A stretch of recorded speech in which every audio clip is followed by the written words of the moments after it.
Look around you. The park you stand in exists because people cared. In January 1954, Justice William O. Douglas of the Supreme Court of the United States responded to a Washington Post editorial recommending that the C&O Canal be turned into a parkway. Writing in support of preserving the canal as a national park, Douglas wrote, "It is a sanctuary for everyone who loves woods, a sanctuary that would be utterly destroyed by a fine two-lane highway." He invited the editors and other reporters to join him on a hike of the entire canal to enjoy its beauty and better understand his point. Merleau Pusey, who wrote the editorial, and his editor, Robert Estabrook, accepted the challenge. On March 22, 1954, the hike began near Cumberland. Douglas and his companions invited authorities on the natural and cultural history of the Potomac River and the C&O Canal to join them. The hikers learned about the canal and enjoyed the scenery. After the hike, Estabrook wrote an editorial in the Post supporting setting the canal aside as a national park. The walls and the new stories it generated motivated hundreds to fight to save the canal. In 1961, the C&O Canal was preserved as a national monument. Through Douglas's actions and the efforts of those he inspired, this park was preserved for you to enjoy. If you would like to learn what you can do to help care for the park, visit the nearest park visitor center. How awesome is that? And so it was soon after that my dad would have been walking down here and enjoying it. It was a brand new park. How awesome. Because I think Mom was at Georgetown U in 1961 or 1962. So he would have been walking all of this when it was brand new. How awesome. We have a lot to thank Justice William O. Douglas for in 1954. Because otherwise this would have been a highway. How awful. That would have been a loss of this history here. Here's another lock too. Oh good, here we go. At all hours, it shall be their duty at all hours by night as well as by day to pass all boats and floats presenting themselves at their locks. Look at that. It's an old picture of it. How amazing. We're going to see a boat here in just a second. A real one that used to float down here. A boat enters lock 15. We're at lock 15, I guess. That's awesome. Lock 15.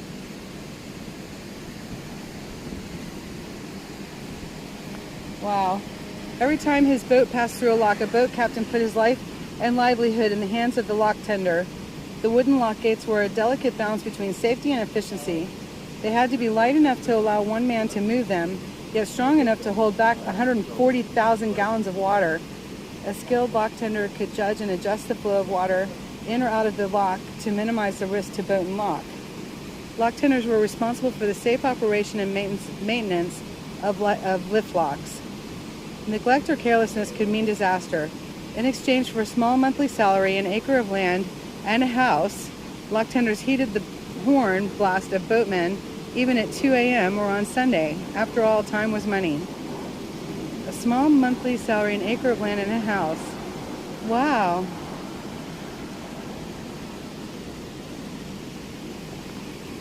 How a lock works.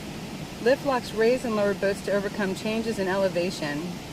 A boat heading downstream enters the lock. Mules are unhitched, and the lock tender closes the upstream gates. The lock tender opens the downstream paddles, water flows out, and the boat is lowered. With water levels equal, the lock tender opens the downstream gates. The mules are hitched in the bottom, and the boat moves on. Haha, that's amazing.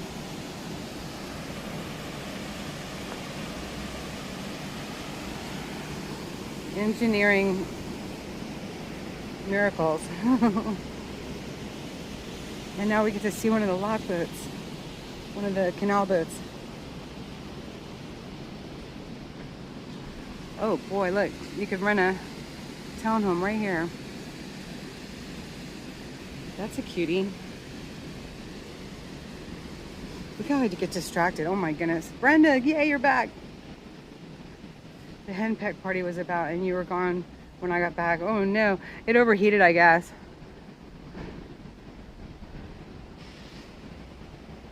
That's for rent. That's a nice one because it's on the end with the little alleyway in between. Okay, back to the canal and the locks.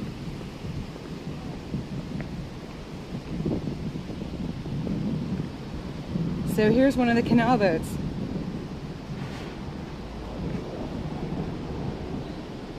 Is that amazing or what? Imagine the Panama Canal size and scale. Oh my gosh, yeah, Brenda. Truly engineering miracles. Truly. Look at that. I wish they could do like canal boat rides. That would be amazing, wouldn't it?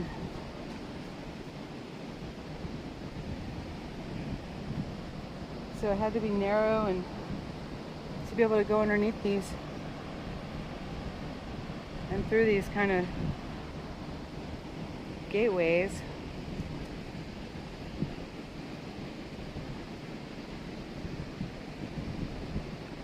Maybe they do. I don't know.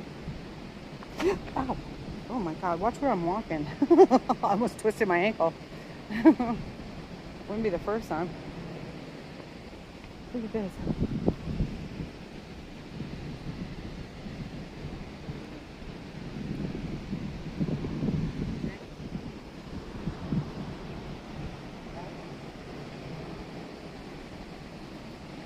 So this is the rudder back here, so I guess it would move upstream.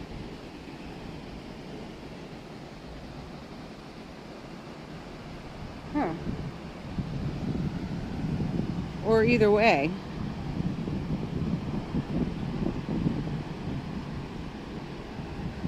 I think there's a rudder on that end too. Yep. There's a rudder on both ends.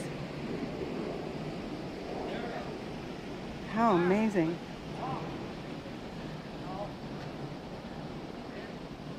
Hello. Oh. This building's getting a revamp over here.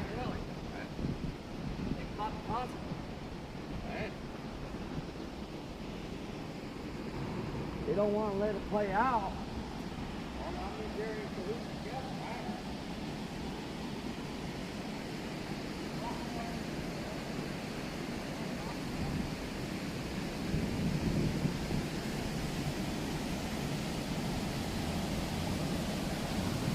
These were closed in the wintertime at Christmas. I've never seen the locks open before.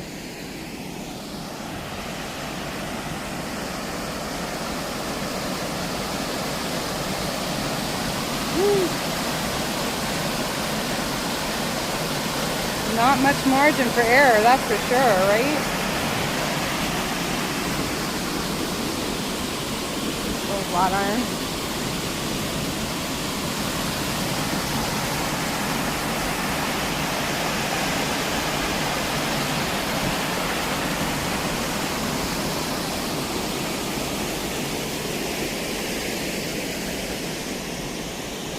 Who is this bust of?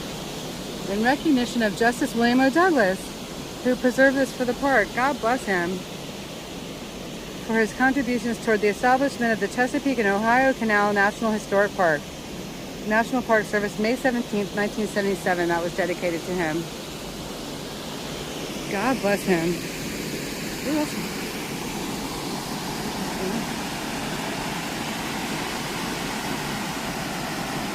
that's called the Foundry.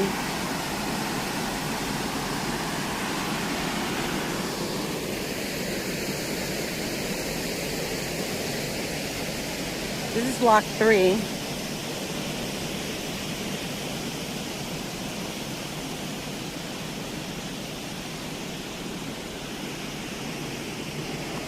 So that's how you preserve a place. Get the people to come out and see for themselves.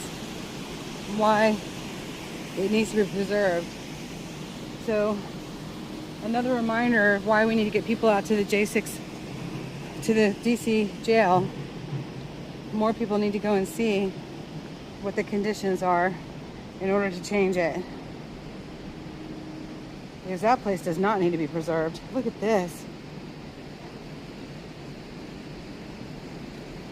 Yeah, you definitely couldn't bring the boat this way. Not anymore. I don't guess. Unless you let all that water down here. Look at those ducks. Mallards.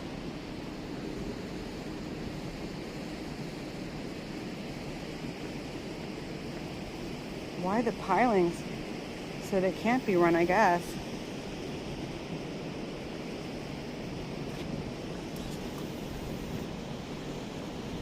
Yep, it is a nice hike, isn't it, Sally? Oh my gosh. This is amazing. My dad loves this. He calls this the towpath.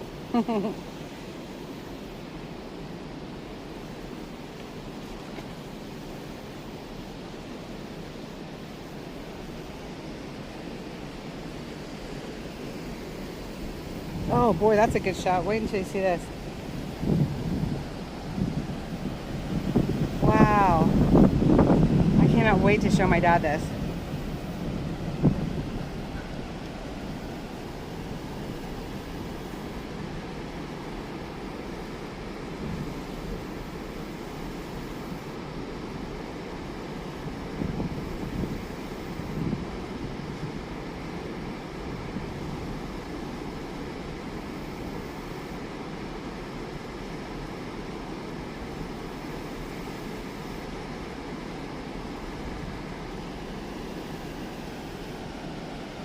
What a view. 184 miles. Oh, Brian F.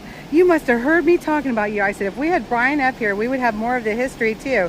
We got Brenda in here for all the brick masonry and architectural stuff. Now you're here for the history. Thank goodness you came on. I love it. Hey, Black Diamond. Doing great. So Brian says the C&O Canal is 184 miles long.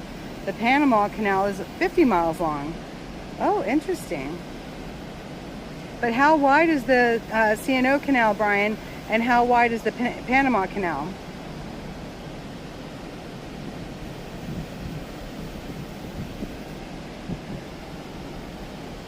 How beautiful. Thank goodness. We are so grateful that this was preserved. Look at this.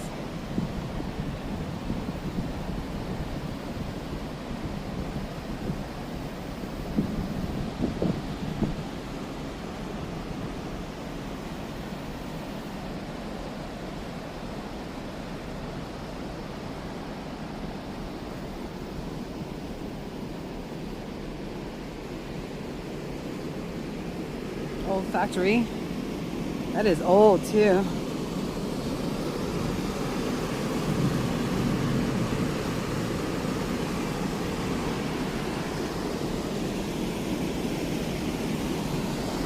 I've been wanting to do this for so long.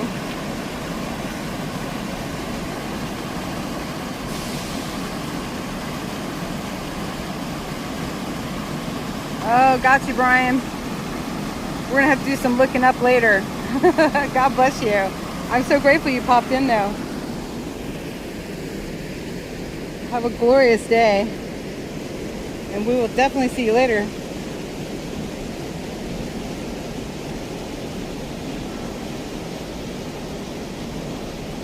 This is what floats some people's boats. Oh my gosh, Brenda, that's funny. Yes.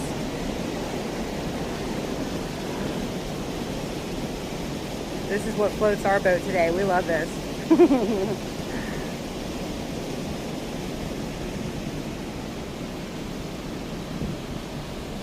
This is lock number 2.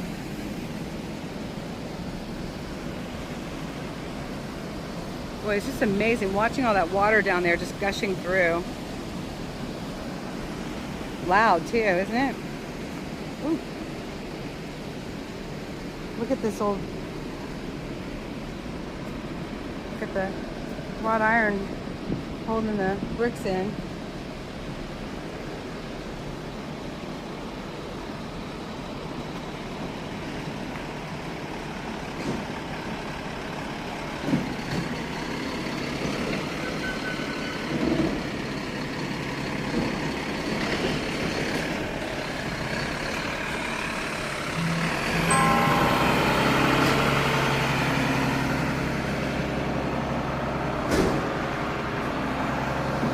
Wow.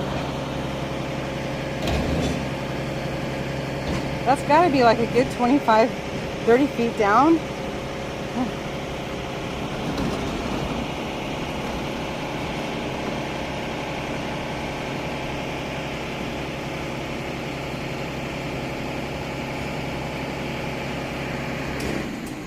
We're at 29th Street. They marked this very, very well. With a nice picnic blanket and a cane pole, seeing if there's any fish in it. Huckleberry Finn.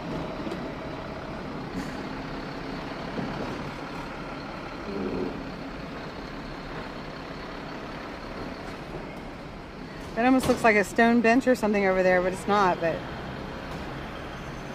some of the stone walls giving out down there. Oh. Let me just get hooked on that pole. I've got the phone charging from the gimbal and it got hooked on the pole because I'm looking at the scenery. Oh, this is a beautiful spot right here.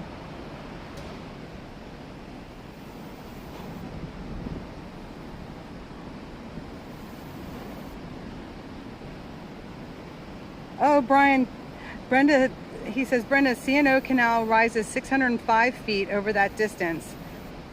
74 locks, 11 aqueducts, and 1 tunnel. I know Black Time, I'm trying to be careful. Brian, thank you, that's amazing. It rises 605 feet over 184 miles.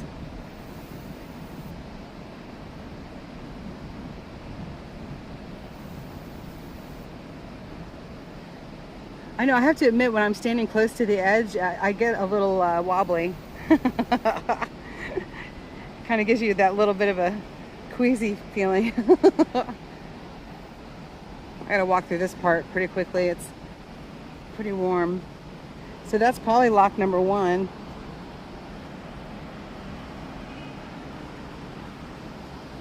Just beautiful, absolutely beautiful. This one almost looks, well, yep, this is lock number 1. And this wood has not been replaced in a very long time.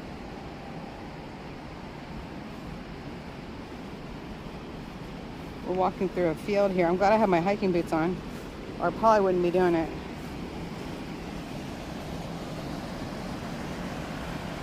Look at the rope. I wonder if that's old weight bearings.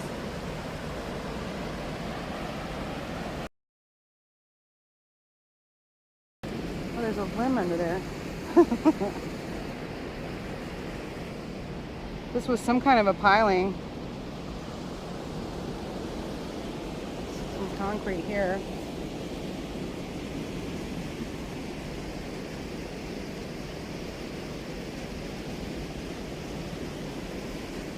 Look at some of this old brick.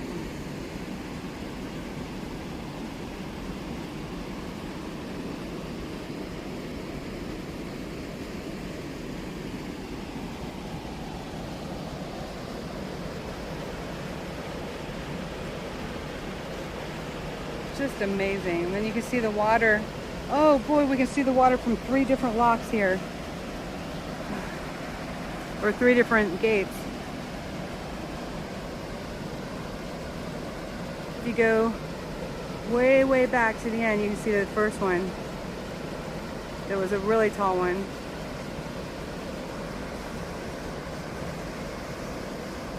See, it goes 1, 2, and then 3.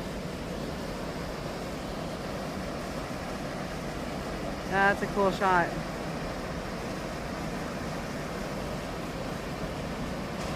get that truck out of there. There we go.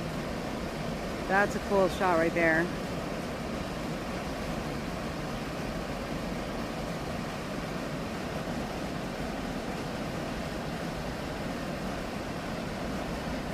Hey, Patriotic Beadworks, welcome. We are at the Canal in Georgetown. That's a hard few patch jobs, huh? It does look like patchwork though, doesn't it? It's very pretty.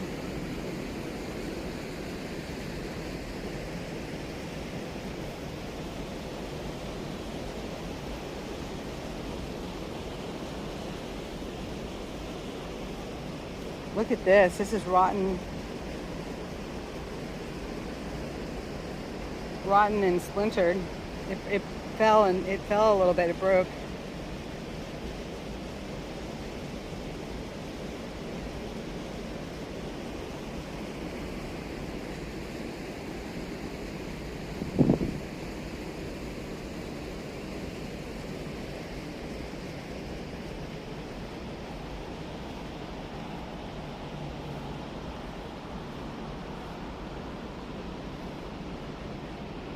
Okay, it's a little bit smelly here.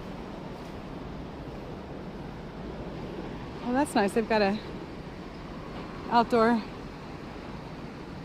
terraces there. That looks pretty. Okay, look at that.